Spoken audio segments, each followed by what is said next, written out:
You're listening to the Stephen A. Smith Show podcast. Number to call up as always is 888-SAY-ESPN.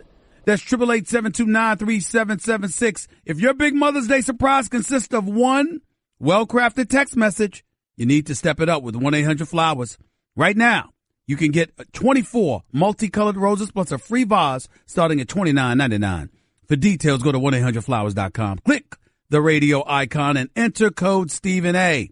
That's with a PH, not a V. Time for Straight Talk, brought to you by Straight Talk Wireless. Best phones, best networks. No contracts, lots of stuff to get into. The Cleveland Cavaliers completely annihilated the Toronto Raptors last night, destroyed them, was up by as much as 38 if I remember correctly, ended up winning this game in a landslide, sending the number one seed in the Eastern Conference, winners of 59 games during the regular season, home in the Eastern Conference Finals via a 4-0 sweep by the Cleveland Cavaliers. LeBron James clearly was dominant. Kevin Love showed up and contributed. J.R. Smith hit like his first 6 or 7 shots. And as I said coming into the series, if you're going to be successful, all Cleveland needed to do, you had to get not one but 2 individuals who produced for you on the perimeter. 2 of the 3. It had to be J.R., Kevin Love, Kyle Korver. 2 of the 3. 2 of the 3. Not 1 of the 3, but 2 of the 3. If you got that, then you were going to be all right.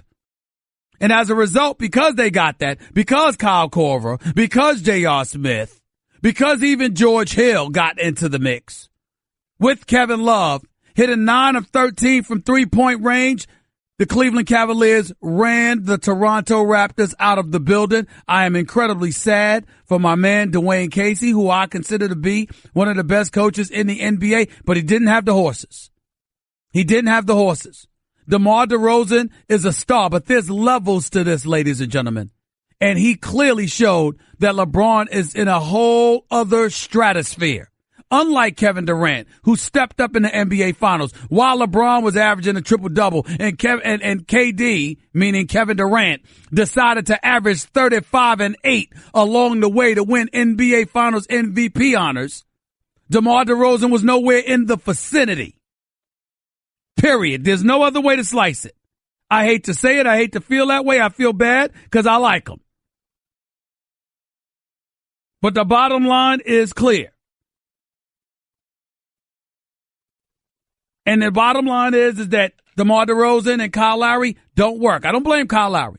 He's a miniature guard. He's going to be able to be held in check even though he can play. Clearly, you got to pull that apart. That's what you got to do.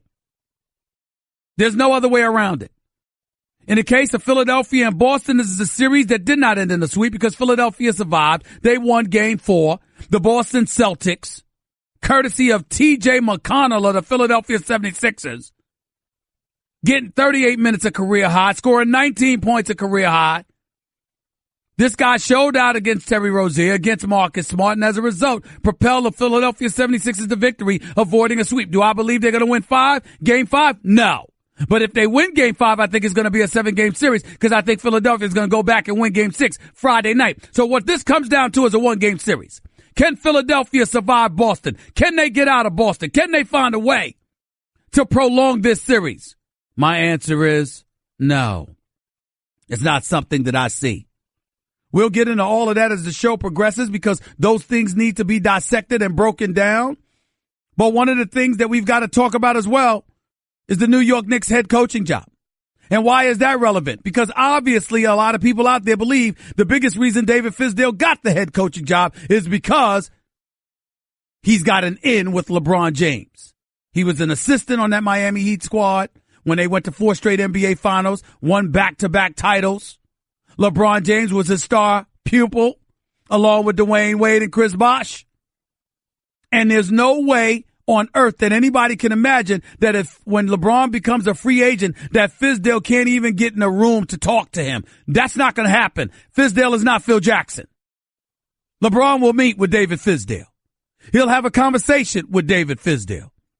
And then he'll respectfully decline joining Fizdale in New York because James Dolan is still the owner of the New York Knicks. At least that's what I was told. Now, having said all of that, let's be clear about something. Because even though I'm all over the country, And I was in Philly last night, and I'm in Connecticut today, and I'm going to be in Boston tomorrow night for Game 5. And I'll probably be in Houston for this weekend, Game 1. Let's be very, very clear about what's going on. Let's be very, very clear about our understanding of what is unfolding before our very eyes. The New York Knicks hiring David Fizdale, my second choice for this job, but I'm still happy for him because I love him. But I thought Mark Jackson was ideal because it's New York. David Fizdale introduced himself to New York. The reason I'm bringing it up because, damn it, I'm a native New Yorker. Damn it, I'm a diehard Knicks fan. And half the time I am in New York doing this show. So David Fizdale had a few things to say. First question he was asked about was what separates the Knicks job from the other jobs that he may have potentially had an opportunity to snag. Here's what he said. The thing that just I couldn't get away from was the history and the city. And just the interview process with these guys just kept sticking to me. I just felt a real connection to them. And, just how many times do you get a chance to coach in the Garden? It's a once-in-a-lifetime deal. Oh, cut it. Lies! And I say it affectionately. I love David Fizdale. I've known him for years. Lies. Flat out lies. What history? What history? What is he talking about? Lies. Now, if that's how that tickles your fancy and you want to feel that way, that's cool. That's cool. That is absolutely positively cool. But lies. What history? What history of the New York Knicks? You mean the moribund history that's been associated with them for the last decade? You mean the countless times spanning a decade where they kept running into Michael Jordan or Reggie Miller and coming up short? That history? Is that what you're talking about? Because the David Fizdale that I know has 2 rings. That's the David Fizdale I know. So when you talk about history, no, Cat, correct me if I'm wrong. My man Jonathan Winthrop, my producer extraordinaire, is off today, so I'm going to have to work with the 2 I've got. Let's be very, very clear. Is it wrong? Is it me deviating from decency to point out that if you're talking about history, I'm thinking championship, 4 championship coach? I mean, a coach that's got 2 rings is going to tell me he can't get away from the history. That was what compelled him. Nonsense. Lies, and more lies. There is no history to celebrate here with the New York Knicks. Now, I sincerely hope he will give us moments that we can record and ultimately refer back 2 years to come about the Knicks history. But the one that exists right now, stop it. Stop it. Let's teach David Fizdale one thing about New York right now. Damn it, we know our basketball, and the only thing we know better than that is our pain. And our pain has been distributed to us and inflicted upon us by this New York Knicks franchise. Let's be very, very clear. I'm not knocking Steve Mills and Scott Perry for making us hire. I'm not knocking Fizdale for being a coach because I think he's a damn good coach and I'm rooting for him. That's my buddy. But damn it, I say it affectionately. Lies, and more lies. Lies. I don't want to hear anything about the New York Knicks history.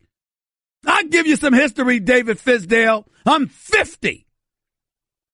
I'm 50 years old. And the last time the New York Knicks won a title, I was 6. How about that? I apologize. 5. I was 5 years old. Because the New York Knicks, when they won a title in 1973, it was about 4 months before my 6th birthday. I was 5. I don't want to hear that. I don't want to hear about the New York Knicks history. I don't want to hear it. Now, you want to talk about Bernard King? Fine. You want to talk about Patrick Ewing? Fine. Those are individuals. I understand. But this team? What history? What history? You mean the history of the team that threw confetti, let confetti descend from the rafters in Madison Square Garden after winning 1 playoff game against your Miami Heat team, David Fizdale, before you took them out in 5? You mean that team? Stop it. Lies, and more lies. No. We're not going to start off your tenure in New York that way. I appreciate the political correctness. I really, really do. But we're not having it. We don't need it. Let's move forward. Let's move forward. Obviously, when he was in Memphis as the coach, he had problems with Marc Gasol, which I primarily blame on Marc Gasol, by the way. But here's what David Fizdale had to say about that. I really take ownership in that, where we didn't necessarily click on things. That's, it's my responsibility as the coach to get players to buy in and really, get them to collaborate and come together. And it just, for whatever reason, we bumped head on some things. But I took that to heart. My wife could tell you better than anyone. I've been meeting with some super leaders from all industries and all walks of life and just getting their feedback on how to manage and deal with different situations and really just tried to dive into. Cut it! Now that is a politically correct answer that I can stomach. We weren't there. We don't know the particulars. We know a head coach that was looking to win, was demanding, and the star of the franchise, who had never won a championship, by the way, took it the wrong way. Fizdale answered that question correctly. Now on to Kristaps Porzingis. He raved about the New York Knicks star. Listen to what he had to say about Porzingis. I would say the best way to describe he's the future of the NBA. I mean, you look around these teams that's still playing right now, and they all got guys that are super long, super athletic, super skilled, super tough-minded, incredible workers, and that is what he embodies. Obviously I don't know him personally yet, but I did my background too, and he fits all of the qualities of a mega Got star. it. Like that. Accurate, to the point. We can stomach that.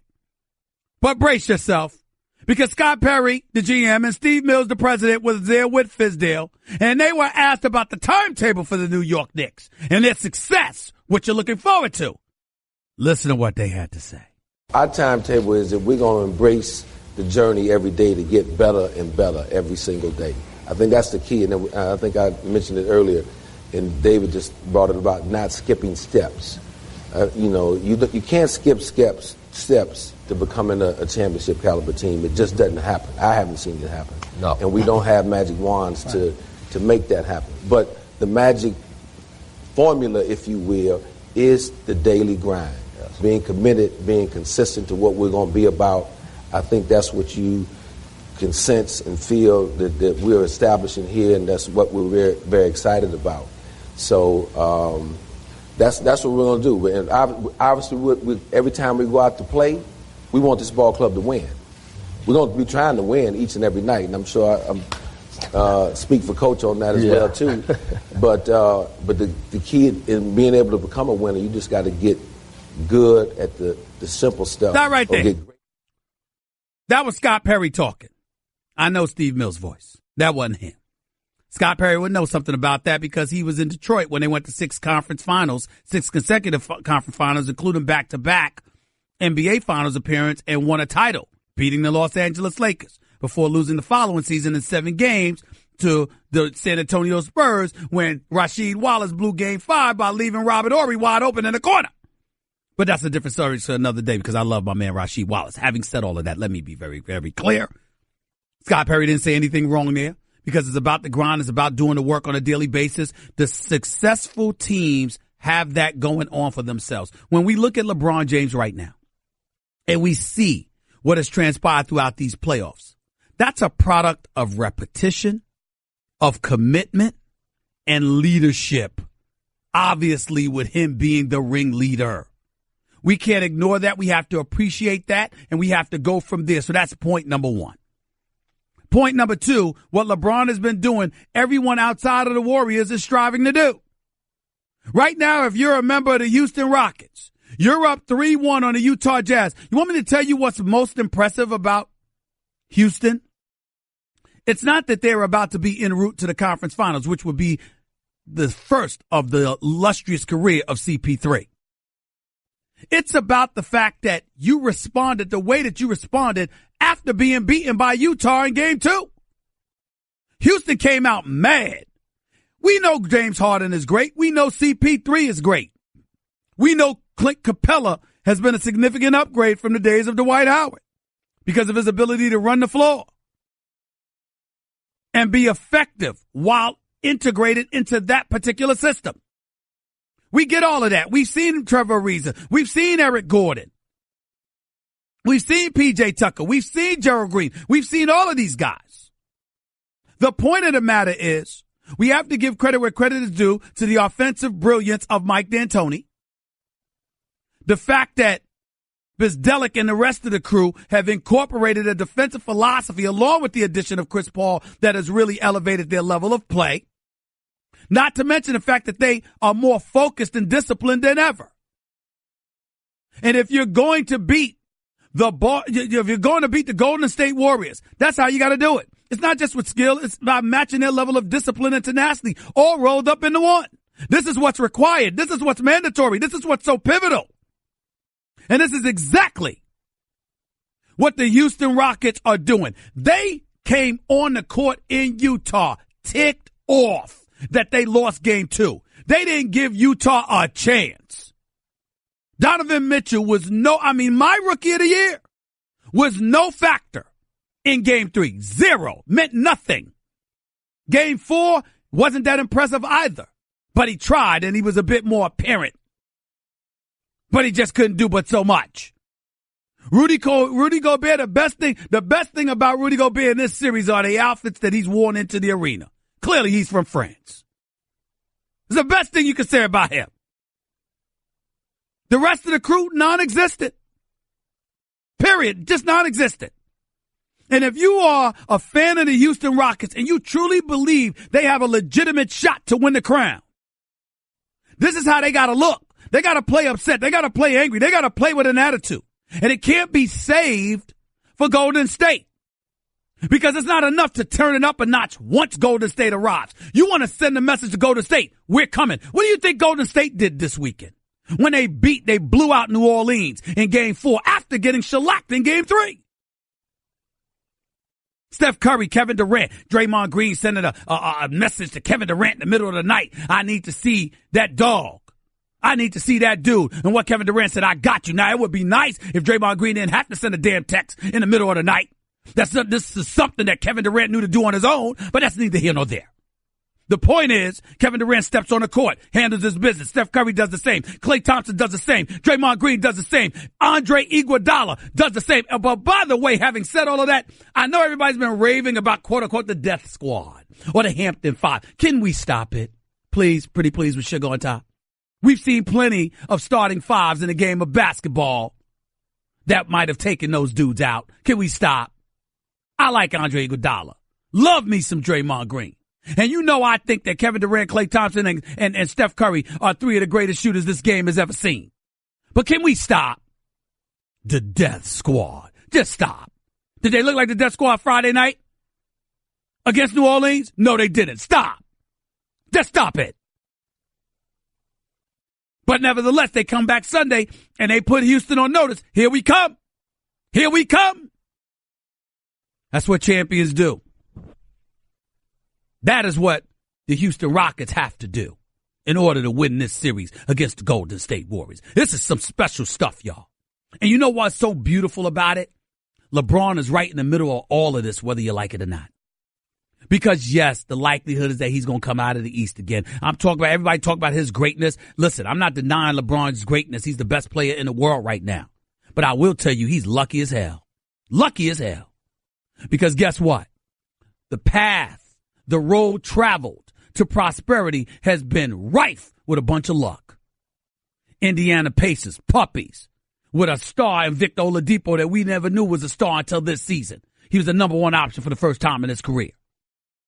If it wasn't for Lance Stevenson blowing in LeBron's ear from years ago, we might not have even been interested in this series initially. But they fought and they battled, and it was compelling. They got taken out in 7. The Toronto Raptors, we all knew they didn't have the heart to beat LeBron. He's their kryptonite, and good Lord, he showed it. And now you're going against Boston. But guess what, ladies and gentlemen? Assuming Boston beats Philadelphia. But guess what, ladies and gentlemen? There's no Kyrie Irving. I mean, damn it, how lucky can LeBron be?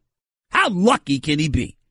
Going to the finals. Y'all acting like, oh my God, he had to scratch and claw like he's like Nuno trying to do sit-ups or something. Come on now. Sorry to get on you about that, Nuno. You know I love you, bro. You know I love you. Nuno's actually looking better, Cat. I must say that. Nuno's looking better and stuff. I think he got a little girl in his life and stuff like that. He's trying to get his Mac on, but I'll let that go. I digress. You know, I see Nuno. My point is, ladies and gentlemen, LeBron is probably going to get to the finals. And then after he loses, he'll have a decision to make. He ain't going to stay in Cleveland in all likelihood. So is he going to go Philly, L.A., or Houston? And oh, by the way, if he wanted to go to Houston, should Houston want him? Legitimate question. Just a legitimate question. 888-SAY-ESPN. It's 888-729-3776. That was Straight Talk Wireless, nationwide coverage in America's largest and most dependable 4G LTE networks. By the way, I find it unacceptable and quite frankly ludicrous that athletes and active folks are out there still drinking outdated sports drinks. Wake up, people. It's time for you to ditch that stuff and switch to Body Armor sports drink. I'm talking natural flavors and sweeteners. It's also got potassium-packed electrolytes and more vitamins, providing superior hydration for today's athletes. You know, guys like James Harden, Mike Trout, Dustin Johnson, just to name a few. So listen to what I'm telling you. Switch to Body Armor sports drink today. By the way, you can thank me later. Craving even more of Stephen A? Him of all people. For around-the-clock access to the man? I'm Stephen A. You can follow him on Twitter and Instagram at Stephen A. Smith and on Facebook at Stephen A. For you pros out there, this week is OSHA's Safety Stand Down, and we've teamed up with Werner to take a time out to learn about ladder and fall protection safety. Remember, falls are preventable. So go to WernerStandDown.com to learn more. That's Werner, WERNER, standdown.com. Also, Stephen A. Smith Show, ESPN Radio, is presented by Progressive Insurance. Cars, homes, boats, motorcycles, RVs, and more at Progressive.com. 888-SAY-ESPN's the number to call. That's 888-729-3776. Before I get to the calls, let me get back to something here. And by the way, ladies and gentlemen, don't think for 1 second I'm going to fail to get into the Yankees and the Red Sox. You know, there was a debate that took place this morning on my show First Take on ESPN television from 10 a.m. to 12 noon Eastern time every weekday on ESPN. We were debating the Yankees and the Red Sox. Is it what baseball needs? That's ludicrous. Baseball doesn't need the Yankees, Red Sox. All they need are the Yankees. That's right. I said it. I personally am more thrilled watching the Yankees go up against Houston. You see Springer's perform last night. You see Altuve. You see Keuchel and Verlander and Cole. You see these brothers. And you see the Yankees still find a way to win 3 or 4. That's what I'm interested in. I could care less about the Boston Red Sox. Boston. I don't care.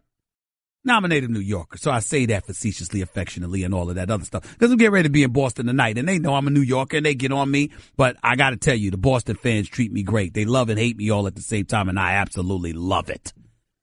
But I'm in really no position from a basketball standpoint to ever say anything. I mean, I have the Knicks. They have the Celtics. What the hell do you want me to say? But baseball-wise, I don't give a damn that the curse was ended and the Boston Red Sox have won more championships than the Yankees in this millennial. At the end of the day, you are not the Yankees, the greatest franchise in the history of sports annals. You are not them. 27 World Series titles. Ruth and DiMaggio and Mantle and the crew. We're talking baseball to Duke and Campanella. That's what you think about. They think about the Yankees. So it's really nice to see this rivalry tonight. And I'm not saying it doesn't matter. I am simply saying that the Yankees do not need anybody. They don't need anybody's help to uplift baseball. They can do it all by themselves. When the Yankees are relevant, the game of baseball is better. When they stink, there's something missing. Plain and simple. 888-SAY-ESPN. It's 888-729-3776. Back to the NBA playoffs. I've got my eyes on Houston. See, ladies and gentlemen, I'm torn. I have to confess this. I love watching the Golden State Warriors. I love being at games at the Oracle. I can't stand traveling to Oakland. Can't stand it. I don't like the Bay Area like that. I'm not one of these people that's in love with San Francisco. I'd rather be in Oakland than San Fran. I feel I'm with my peoples out there. San Francisco, it has a different kind of flavor. Not exactly my style. Having said all of that, I'm not going to lie to y'all. I'd much rather be in H-Town. Me personally, I'm just going to be straight up with you.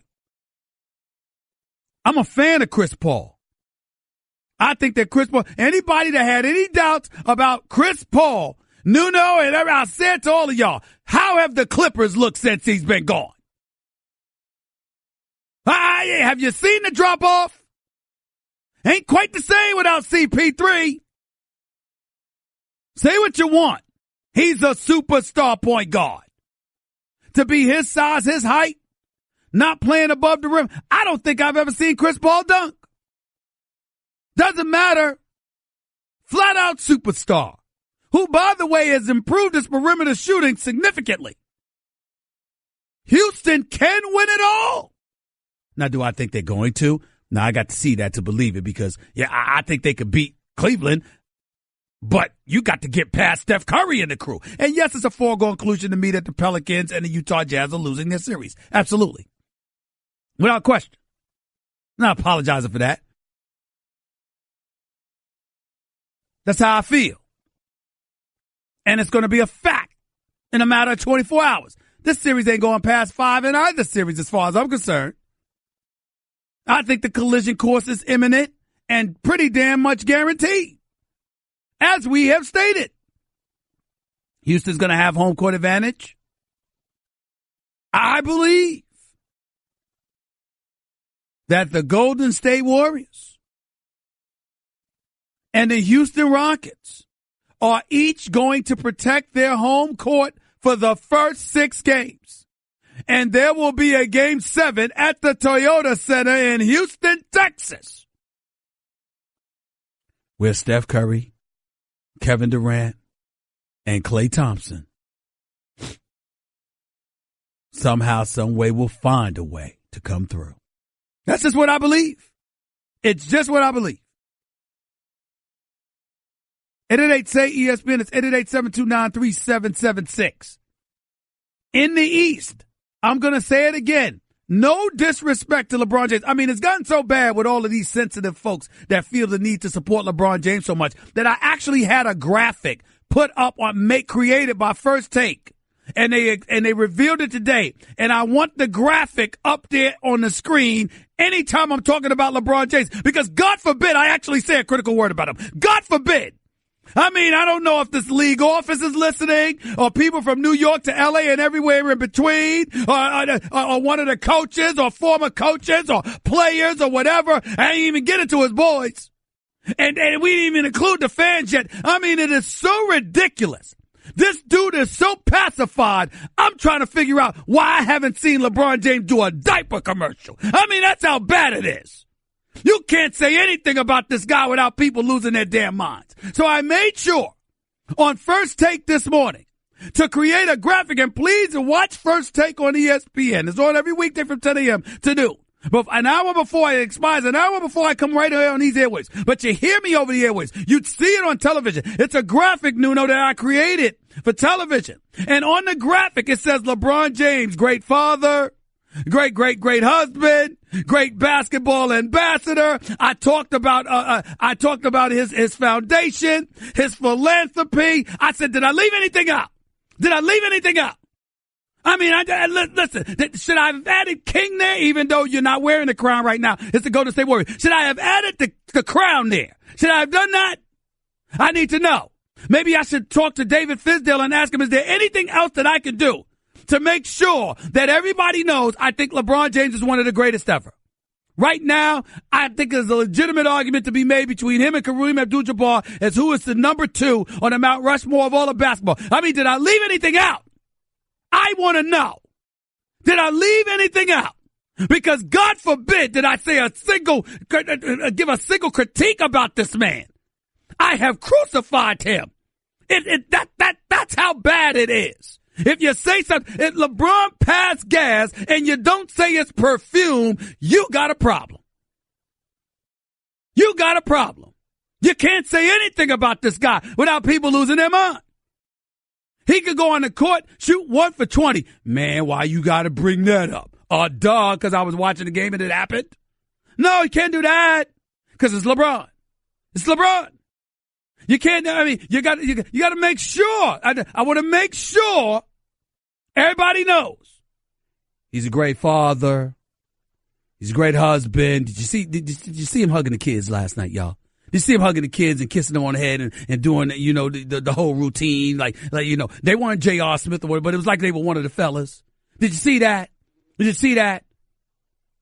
Did you see the sound when Enos Kanter called them out and called them a queen? He said, my wife's the queen. And my daughter's the princess. And I'm the king, so we got it covered. Did you see that? A beautiful sound. Didn't it touch your heart? Didn't it touch your heart? You know what I'm saying? Did I miss anything, ladies and gentlemen? Because I'm getting ready to dissect a few things basketball-wise about LeBron James. And I just want to make sure that I don't offend anybody. I just want to make sure.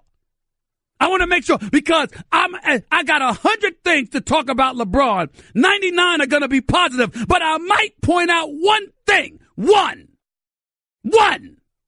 Where he might have been able to do that better.